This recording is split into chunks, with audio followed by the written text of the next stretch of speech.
Hello everyone. आज हम पढ़ेंगे ग्राम्य आकारिकी। अब देखो, गांव की आंतरिक विशेषता और उसके बाह्य जो स्वरूप है उनको ग्राम्य आकारिकी के अंतर्गत सम्मिलित करते हैं। जो ग्राम्य आकारिकी या रूरल मॉर्फोलॉजी है उसको 3 भागों में बांटते हैं। सबसे पहले आता है फिजिकल मॉर्फोलॉजी, जिसमें विलेज लेआउट या आउटर सेफ ग्राम विन्यास या उसके बाह्य स्वरूप या प्रतिरूप को समाहित किया जाता है। दूसरा आता है कार्यात्मक आकारिकी या भूमि उपयोग प्रतिरूप। इसके अंतर्गत गांव की सीमा के अंतर्गत स्थित भूमि के जो विभिन्न खंड हैं या भाग हैं उनमें संपन्न होने वाले कार्यों या भूमि उपयोग को सम्मिलित किया जाता है। तीसरा आता है सामाजिक आकारिकी। इसके अंतर्गत जिस गांव में निवास करने वाली जनसंख्या के विविध जनांकी एवं सामाजिक पक्षों को सम्मिलित किया जाता है और इसे जनांकी आकारी भी कहा जा सकता है। अब हम पढ़ते हैं ग्रामों की भौतिक आकारिकी या ग्राम में प्रतिरूप। काफी इंपॉर्टेंट है विलेज पैटर्न्स। ग्राम्य आकारिका का जो सामान्य अर्थ है वो भौतिक आकारी से ही होता है और भौतिक आकारिकी या अभी इससे हम प्रतिरूप भी कहते हैं। इसका अभिप्राय होता है कि ग्रामों की ठोस संरचना या निर्मित क्षेत्र से कि उसकी संरचना कैसी है और ये जो संरचना है वो ग्रहों या गलियों के संगठन या विन्यास से उत्पन्न होता है। मार्ग, गलियां, मकान, पार्क, बगीचा आदि भौतिक आकारी के संगठक तत्व हैं। ग्रामों में गलियां तथा मार्गों के सहारे क्या बने होते हैं? मकान बने होते हैं और इससे गलियों की स्थिति और आकृति के अनुसार यानी कि गलियां किस तरह की है और उनकी आकृति किस तरह से है और उनके सहारे किस तरह से मकान बसे बने हुए हैं, ये सब ग्रामों की आंतरिक संरचना तथा बाह्य स्वरूप को निर्धारित करते हैं। ग्रामों की इस आकृति तथा विन्यास को ही ग्राम प्रतिरूप भी कहते हैं और देखो इसे ज्यामितीय आकृतियों के द्वारा व्यक्त किया जाता है। सबसे पहले आता है आयताकार या वर्गाकार।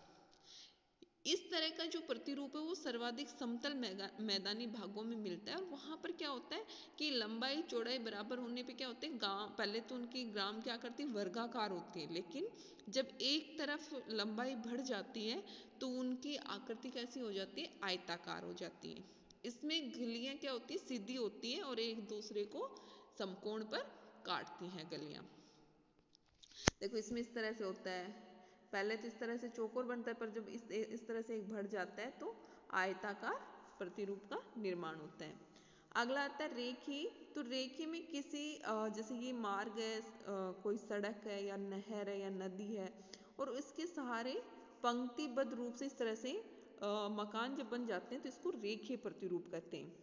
इसकी आकृति अधिक लंबी होती है और रेखीय होती है, यानी कि अब देखो कोई सड़क है उसके दोनों तरफ घर बनेंगे तो उसकी आकृति क्या होगी, लंबी और रेखीय होगी। और रेखीय बस्ती में क्या होते हैं कि घर जो मकान होते हैं उनके दरवाजे मार्ग की ओर खुलते हैं और सड़क के दोनों ओर मकान बनाए जाते हैं। तो इस तरह के मकान भारत, चीन, जापान और बांग्लादेश आदि देशों में बहुत अधिक संख्या में मिलते हैं। अगला आता है सतरंजी प्रतिरूप। इसे चौकोर पट्टी प्रतिरूप भी कहते हैं और ये भी समतल मैदानी भागों में मिलता है। इसमें क्या बहुत सारी समानांतर गलियों को अन्य समानांतर गलियां लंबवत काटती हैं जिससे संपूर्ण ग्राम आवासीय क्षेत्र आयताकार या वर्गाकार भूखंडों में बट जाता है और प्रत्येक भूखंड के चारों ओर गलियां स्थित होती हैं। यह प्रतिरूप है वो नियोजित रूप से बसाए गए गांवों में ही मिलता है और ये मुख्यतः कहाँ मिलता है, समतल मैदानी भागों में। अगला आता है वर्ताकार या अंडाकार। अब देखो वर्ताकार या अंडाकार जब बनते हैं, जब जैसे कि कोई ये घर है किसी जमींदार या मुखिया का या कोई मंदिर है यहाँ पर या कोई दूसरी कोई सार्वजनिक भूमि है और इसके चारों ओर जब मकान बन जाते हैं तो इसको वर्ताकार या अंडाकार प्रतिरूप कहते हैं और ये बनती है किसी सार्वजनिक भूमि झील, तालाब, इनके किनारे किनारे जो मकान बनते हैं।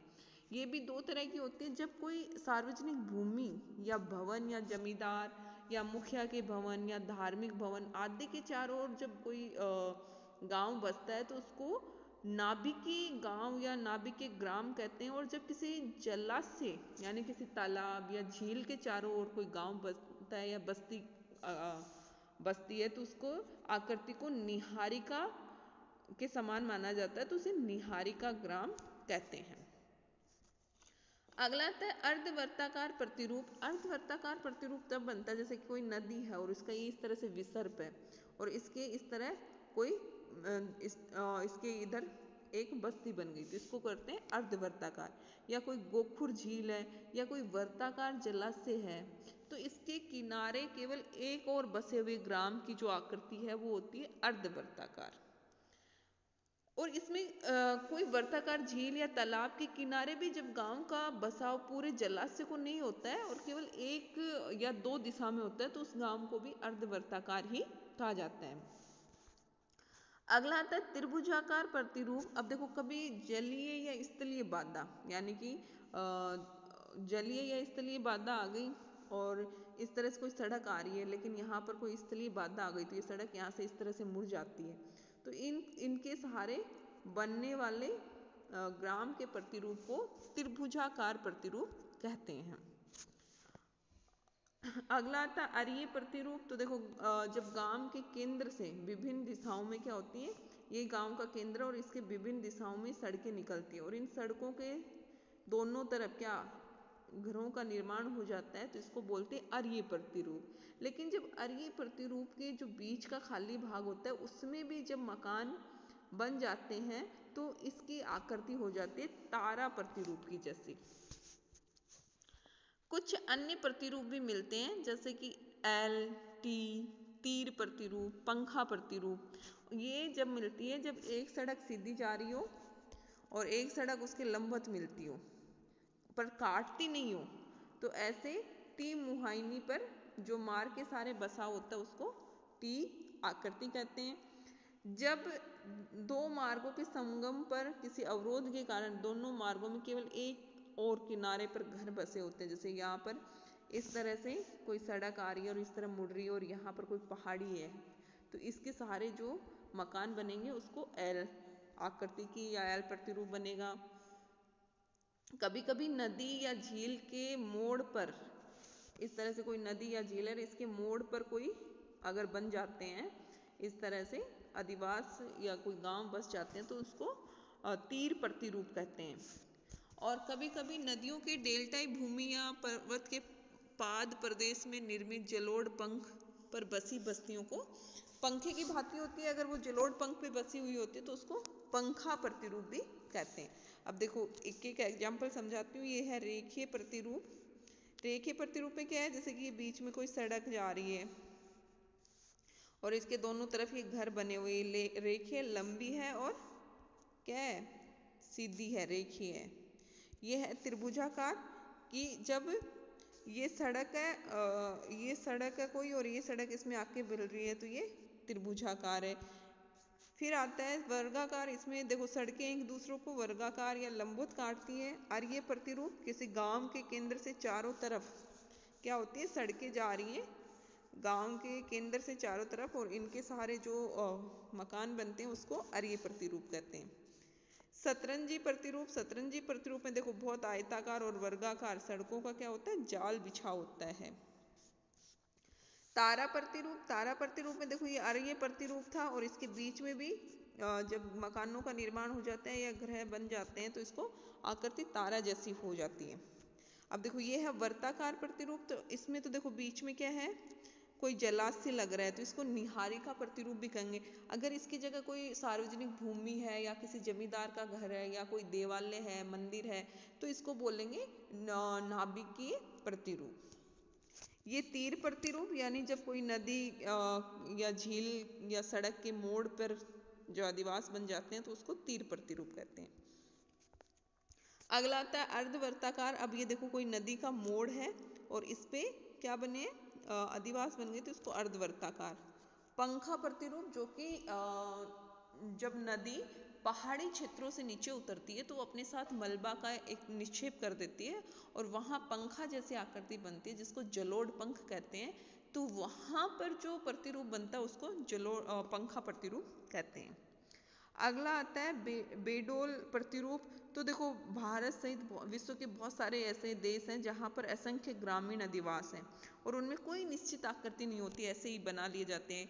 गलियाँ या सड़कें कोई नियमित नहीं होती हैं। तो इस तरह के जो प्रतिरूप होते हैं उसको अनियमित या बेडोल प्रतिरूप कहते हैं। अगला पढ़ते हैं ग्रामों की कार्यात्मक आकारी की। तो कार्यात्मक आकारी से अभिप्राय होता है कि वहाँ निवास करने वाली जनसंख्या की आर्थिक क्रियाएं या तथा भूमि उपयोग क्या है, इसको ही वहाँ की कार्यात्मक आकारी की कहते हैं। कार्य की प्रधानता के आधार पर कुछ गांवों को जैसे कृषक गांव कहते हैं, कुछ को मछुआरा ग्राम, कुछ को आखेटक गांव, कुछ को पशुचारक ग्राम, कुछ को खनन ग्राम आदि नाम दिए जाते हैं।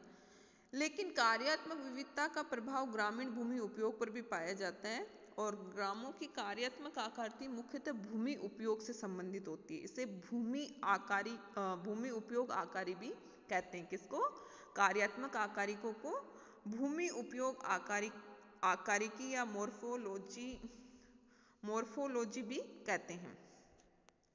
जैसे हमें भी पता है, देखो गांव का सबसे पहले निर्मित बसा हुआ क्षेत्र होता है, निर्मित क्षेत्र जिसमें ये सबसे बसा हुआ क्षेत्र होता है। और इसके बाहर जैसे जैसे जाते हैं तो किसानों के खलियान, बंजर भूमि, बगीचे आदि, कृषि भूमि आदि मिलती है।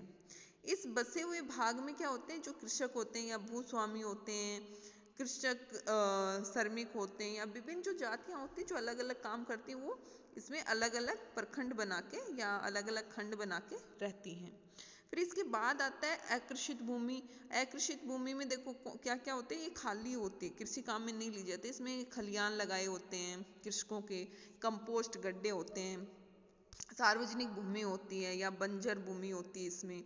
तो ये आता है अकृषित भूमि। इससे बाद आता है आंतरिक कृषि भूमि। अब देखो ये सर्वाधिक जो उपजाऊ भूमि है वो होती है और इस भूमि का गहन क्या किया जाता है, गहन उपयोग किया जाता है। इसमें क्या होता है कि साग सब्जी, चारा, फल फूल आदि की खेती की जाती है और इसको गोयड भी कहते हैं। क्या कहते हैं? गोयड। इसके बाद आता है मध्यवर्ती कृषि भूमि। मध्यवर्ती कृषि भूमि पर वर्ष में 2 फसलें उगाई जाती है और इस पेटी में सामान्यतः अन्य या कुछ व्यापारिक फसलें उगाई जाती हैं। सबसे लास्ट में आता है सीमांत कृषि भूमि। अब देखो ये यहाँ से काफी दूरी पड़ जाती है, तो इस जो सीमांत भाग है यहाँ उत्पादन कम होता है और यहाँ पर वर्ष में केवल एक ही फसल अधिकतर उगाई जाती है और कहीं कहीं इस पेटी में फलों के बाग भी पाए जाते हैं। तो हमने पढ़ा गांव की जो भौतिक आकारी और गांव की कार्यात्मक आकारी। भौतिक आकारी या ग्राम्य प्रतिरूप इम्पोर्टेंट है, जिसमें कि हमने बहुत सारे पढ़े, आयताकार, वर्गाकार, रेखीय, शतरंजी प्रतिरूप, वर्ताकार या अंडाकार, अर्धवर्ताकार, त्रिभुजाकार। और गांव की जो कार्यात्मक आकारिकी है उसको हम भूमि उपयोग आकारिकी भी कहते हैं और इसको भी 5 जो पेटियां हैं उसमें बांटा।